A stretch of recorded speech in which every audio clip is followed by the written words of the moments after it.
Hi everyone, it's Mrs. Martello. We're going to continue working in section 7.8. I'm on page 404, so this is part 2 of 7.8. So what we're going to do today is we're going to factor polynomials completely. What this means is that we're typically going to have to factor our expression more than one time. And we're going to keep on factoring it until it can't be factored anymore. So it says here, a factorable polynomial with integer coefficients is factored completely when it's written as a product of unfactorable polynomials with integer coefficients. Okay, so that means we factor it until it cannot be factored anymore. Let's take a look at some things that I've written down for us. And again, I would suggest you pause this video and copy this down. So we're looking here, factoring completely. And I just basically wrote down what I said before. It's a product of unfactorable polynomials. So we want to keep factoring until the polynomials can't be factored anymore. So we try to factor multiple times using any of the methods that we've learned so far. So let's go through our guideline, our steps of what we should try. So we should always, number one, look to see if there's a GCF to factor out. That's always the first thing that you look for. After that, if there are 4 terms, then you know that you're going to try to factor by grouping. The next thing we're going to try is we're going to look for those special products that we were practicing with. So we can look for a difference of squares. Remember, that's like a squared minus b squared. Or we can look for a perfect square trinomial, and that's when it's a squared plus 2ab plus b squared. And the key for this is to look for perfect squares. We're looking for numbers or variables that are squares in each of these. It's either the first and the last term must be perfect squares. The last thing that you can try is you can factor by unfoiling, and that's when we were using that product sum table, and that would be our last step or last thing to try. Okay, we're gonna try some of these practice problems together. And in the textbook, I'm going to look at example 2. So let me write down example 2a. We're looking at 3x cubed plus 6x squared minus 18x. Okay, we're going to factor this completely. So our first step is we want to look to see if there's a GCF, and there definitely is a GCF in this problem. So let's take the GCF out. If I look at all of my numbers, I see a 3 goes in, and if I look at all the variables, I see that x is the smallest exponent, x to the first, so that's my GCF will be 3x. Let's take 3x out. I would be left with x squared plus, remember you're dividing, this would be 2x minus, again we're dividing, 6. So now this 3x is the GCF, and the 3x cannot be factored anymore. But now we're going to look inside of here. Inside of here, we want to see if we can factor this expression more. So I'm done with the 3x. Let's look inside of here. Well, this is not 4 terms, so I can't factor by grouping. This is not a perfect square because 6 is not a perfect square. So this means that I'm going to unfoil. So I did GCF here for the first one, and I'm going to unfoil here for the second one. So I'm going to make my table with the product sum in this expression. So remember our product, our first product, is that first term, x squared. Our second product is the last term, that's a negative 6. And then our sum is the middle term, that's a 2x. And don't forget that the sum is the outers plus the inners.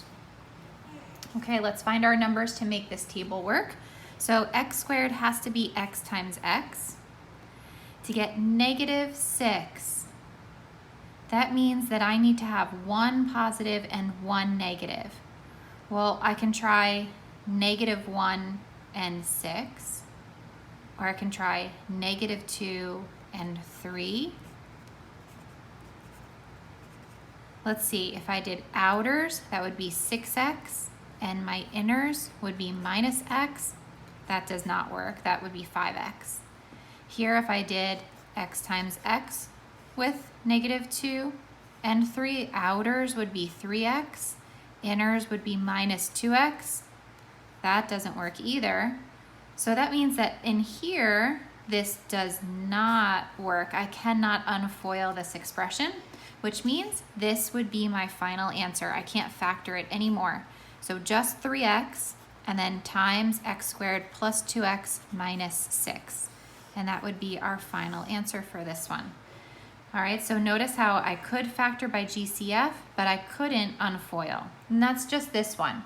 A lot of times you can unfoil, and it's really just depending on each individual problem. Let's take a look at another example here. We're gonna look at example 2b. I have 7x to the 4th minus 28x squared. So in this example, we're gonna start again by factoring. We wanna look for a GCF. And this one again does have a GCF. Look at the numbers and look at the variables. Make sure you pick the smaller exponent. So our GCF is gonna be 7x squared. Let's take that out of each term. If I take this out, this is gonna be x squared minus, again, we're dividing 4. All right, so this was my GCF. I can't do anything else with this GCF. Now I'm gonna look inside of here and see if I can factor this more. And I can. Do you notice that this is a difference of squares? X squared is a perfect square, 4 is a perfect square. This is a difference in the middle because of subtraction. So now I can use this difference of squares factoring method to factor this more. So let's factor this more here. I'm gonna keep the GCF out in front. Don't lose that 7x squared. And remember, when you factor using a difference of squares, you take the square root of each one of these. So I know it's gonna be x plus 2 and x minus 2. It's always plus and minus when it's a difference of squares. And that's my final answer, just like that. Okay, let's do some more problems here. We're gonna do some monitoring progress questions from the bottom.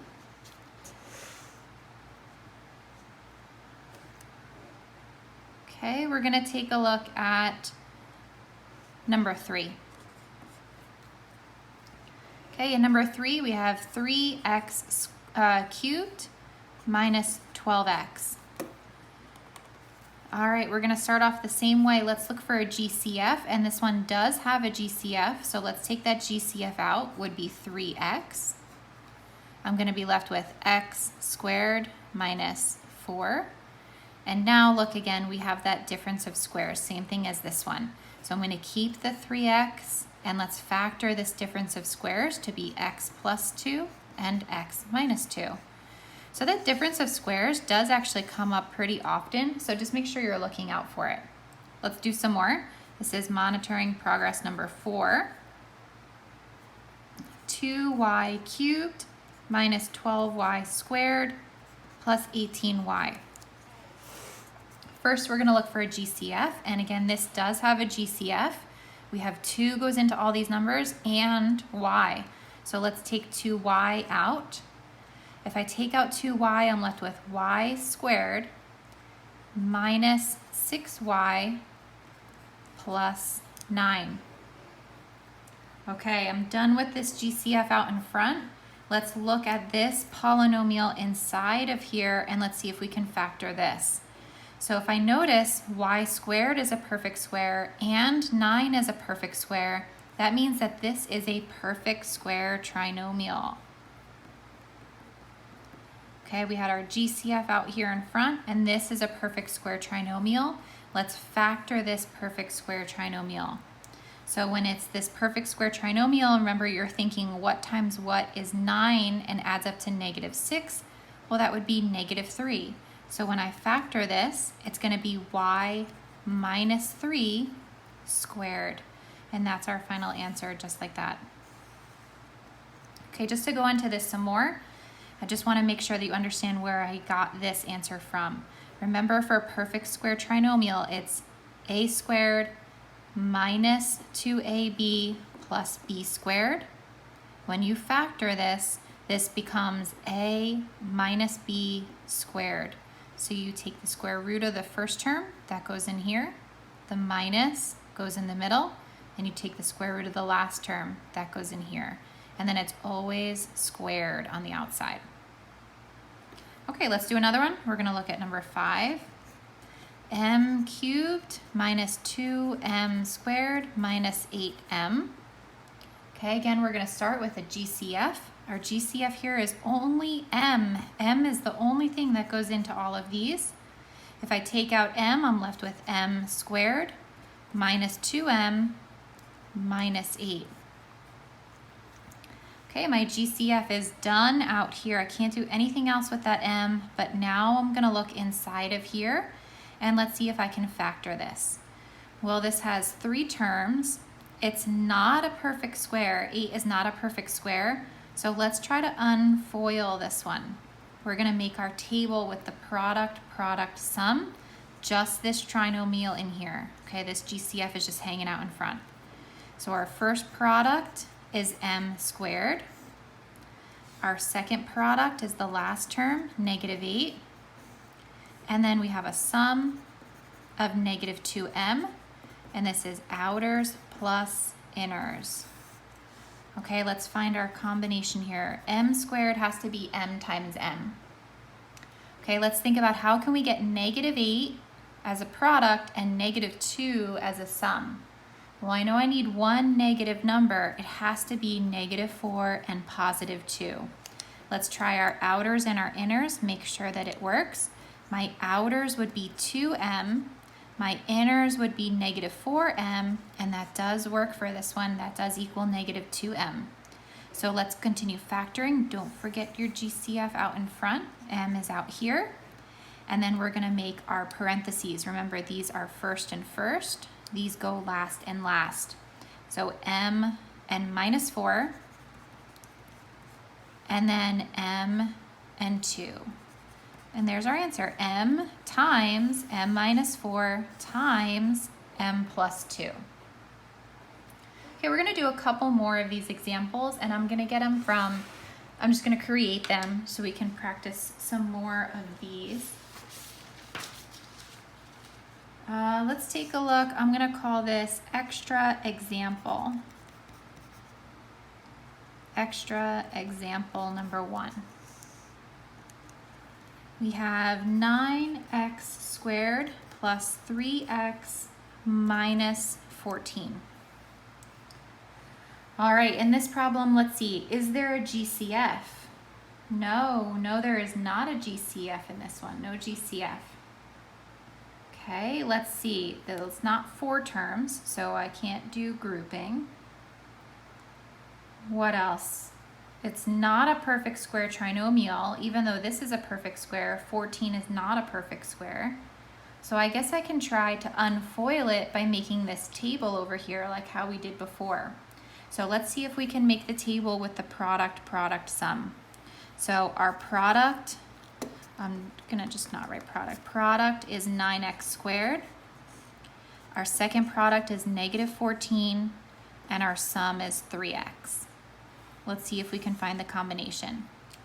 So for 9x squared, it could be x times 9x, or it could be 3x times 3x. Could be either one.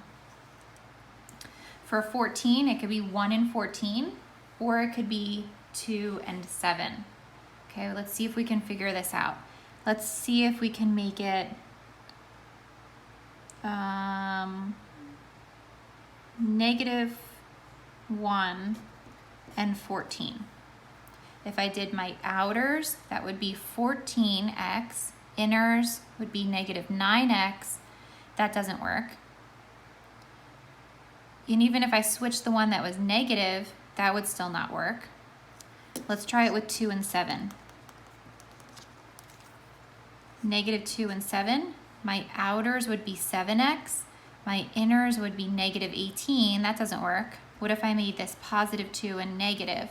Then this would be -7 and 18. That would be 11. So that doesn't work. So this one can't be it. Let's try 3x and 3x. Again, if I have 1, or let's say -1 and 14. Let's see if that works. my outers and my inners, that's definitely not 3. Even if I made this negative, it wouldn't be 3. Let's try 2 and 7. So negative 2 and 7. My outers would be 21x and my inners would be negative 6x. That doesn't work either. I've tried all the combinations and nothing works. What that means is that this original expression here, I can't factor it. I've tried every method of factoring, nothing works. So that means that this expression is unfactorable. I cannot factor this expression. It is unfactorable. Okay, we're gonna do one more together here. Let's take a look at number 2. This is, again, another one that I'm gonna make up. Let's do 3s cubed plus 2s squared minus 21s minus 14. Okay, our first step is to look for a GCF in all 4 of these terms, but there is no GCF that goes into all 4 of them. This one doesn't have a variable. These are both divisible by 3 and these are both divisible by 2, so no, there's no GCF. But there are 4 terms, 1, 2, 3, 4, so that means I'm gonna factor by grouping. Let's group the first 2 together. When I go to group the second 2, remember you make this a plus negative so that the negative can stay with this 21. Let's find the GCF of each group. So in the first group, the GCF between the numbers is just 1, and then with our variables would be s squared. Let's take out s squared. I'll be left with 3s plus just 2. Let's go to the second group. We're gonna find our GCF. Our first term is negative, so we need a negative GCF. It's gotta be negative 7. Let's divide it out. Negative 21s divided by negative 7 is positive 3s. And then negative 14 divided by negative 7, negative and negative make positive 2. Now look at what I got. I got my common group of 3s plus 2. That has to be exactly the same. Let's put that out in front. I have 3s plus 2. And then our leftover terms, s squared minus 7. Okay, now we want to see if we can factor it any more. Well, this first group, there's no GCF. It's not a difference of squares, so I'm done here. Second group, again, this is no GCF. And this is not a difference of squares. 7 is not a perfect square. So that's it. That's all I had to do for this one. I could only factor this one way, and that was just factor by grouping. And I am done with this question.